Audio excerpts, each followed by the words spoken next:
Good day, everyone. Welcome to another exciting moment, an exciting time on the Ability Conversation Room. Like we always say, it's where you can ask any and every question that you would want to ask pertaining to disability. And today I am so excited, super excited. I made mention of growing up with wonderful friends, right? Friends that kept me inspired, friends that backed me up, friends that were my legs practically. Today I am honored to have one of them on the show with me, and you are going to be able to ask all the questions you want to ask, because I don't think there's anyone that knows me as much as he does. This is like 37 years of friendship. Well, if I was pretending for 37 years, then I must be a wonderful actor.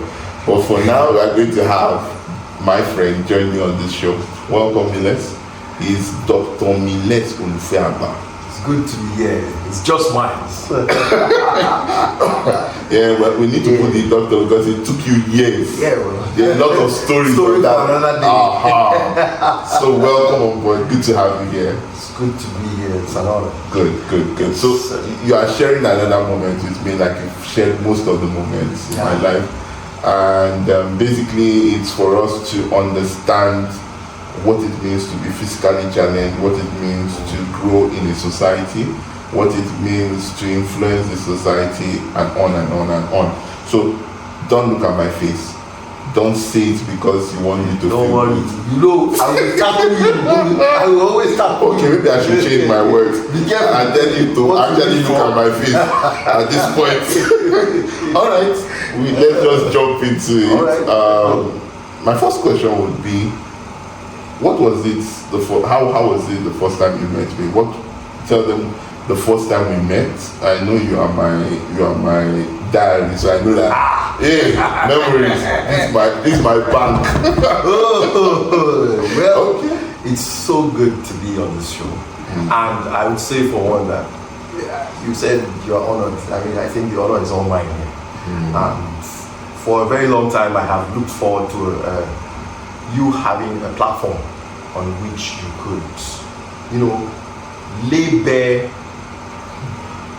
the issues like what we are about to discuss, which is very multifaceted given the kind of society that we grew up in. Yeah. I would say we were quite fortunate in a way, because you had great parents, you had supportive parents, and then there were also your friends who initially came close to you out of curiosity at first, but over time we realized that, okay, look, this guy needs help from us, and you were not shy to ask for it.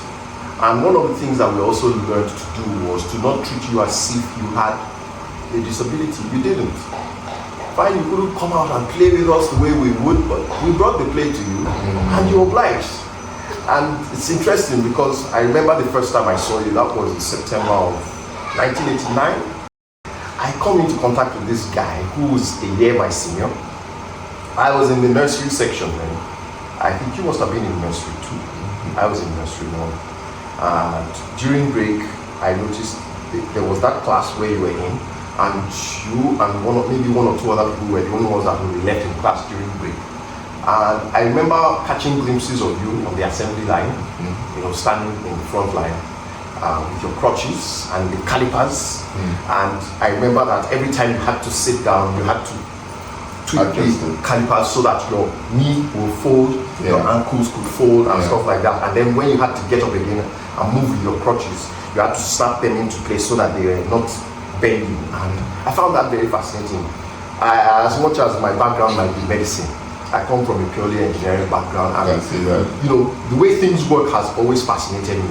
So my first question was, how did this gentleman or this friend, this guy, I wasn't my friend yet, how did he end up? And he looked, FYI, he looked scary. He looked quite scary. And we used that to our advantage later, by the way, when we were on the football pitch. Because there were times when we put him in the post, and you know what? The opposing team will be afraid to get close to take shots because of the way he just make himself big. And of course, they will panic and just kick the ball anywhere. That was good for us. Nice memory. Nice memory. Somebody comes to mind. Ashina. Joel should be in on this. Very soon. Very soon. So it was very, very interesting to see the way. And you know, I was behind you all the way from the nursery up until we got until after my primary 4 when you were in primary 5, and then I got promoted. I was double promoted, and then we ended up in the same class. I faced a lot of hostility when I joined that class, and you were the calm. Yourself, Juwon, Toyosi Orunwi, God bless him wherever he is now. And you were the first real friends that I made at that point. I remember that for the first few days I was still run away from the class and head back to primary 5 where I thought I belonged. The hostility was even felt even from the class teacher, Mr. Adeshina. God bless him, by the way. But he eventually softened up when he saw what we came of. And that was the beginning of a friendship that has lasted up until now. And you know, staying in class during the break time, here I always wanted to be outside and go and play ball. But you know, I see you in class sometimes, it's not every time you will come out to play with us. So, and you kind of feel guilty just being outside, you know, playing ball while this guy is in the class. But then again, you were so conscientious when it came to studying and stuff like that.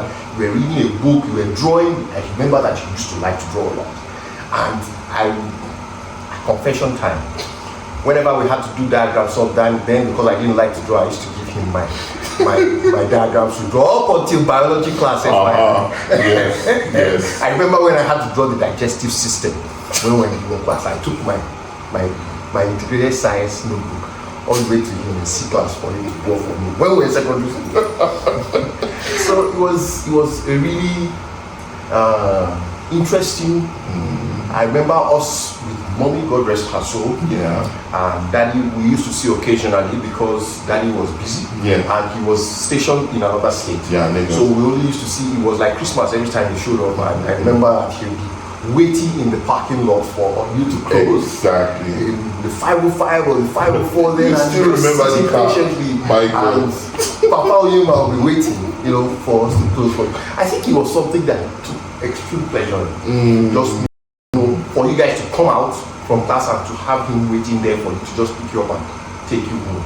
And then much later, I know that mommy picked up the slack because he was gone more. And I remember I have such fond memories of mommy taking us to go and write exams, taking us for school competitions. In that her car, she was like a 3-in-1, that woman. God rest her soul. Amen.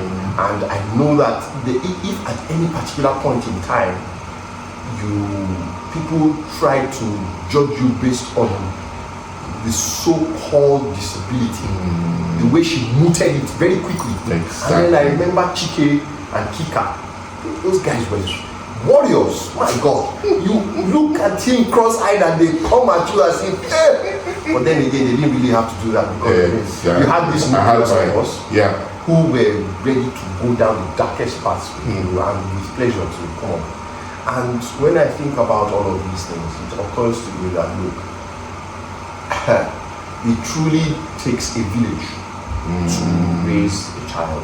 Thank you. And the fact that you were disabled also didn't mean that you were spared punishment. Whenever. In fact, if anything else, we got punished even more. Okay, let me not call names. And then sometimes you see the kind of punishment that was meted out to you, and the rest of us will be like, if they beat better like that, what is all we are done for? So very interesting. We can't, like I told you, he knows me in and out. We grew up together. That's what it is. You'll still hear more. Let me just go straight to the next question. I know these answers, but then, you have to talk because I can't be talking for myself. That's all right. Okay. Were there things we couldn't do together because of disability? Well, I think one of the biggest challenges that we had were steps. Yes. We had challenges with steps, but when you transition from crutches, I think it was easier for us to overcome the steps when you were having the crutches than when you transitioned to the wheelchair. And I think the transition to the wheelchair was made complete when we got to secondary school, because you started outgrowing the calipers and it became more of a pain to put on and to take off. So it was actually a transition from the secondary school to the university. To the university was because of greater wider distances to travel. Yes, that is true. Pardon me. Yes, but I think you were already beginning to experiment with the wheelchair setup before we left secondary school. Yes, I remember, of course. Come on, I even remember vividly that instance where we got into trouble with the former teacher. That was crazy. Yeah, so that was an interesting thing. Another thing was, and I know that is probably something that for a long time we thought about, particularly when your decision to want to study medicine, or pharmacy at the time, pharmacy. And that, of course, was, I don't want to call it a stumbling block, but it would have been a bit of a challenge. It would have been impossible, but the place where we were in made that a bit of a problem. It made it a Herculean task. It was a significant mountain to surpass. And as God will have it, given the circumstances, you remain extremely highly adaptable. And I honestly would credit your resilience and God in His infinite mercy is having your back.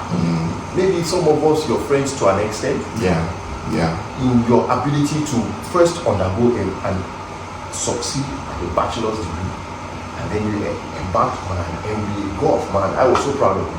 I remember making jokes about when you were going to serve, and I was like,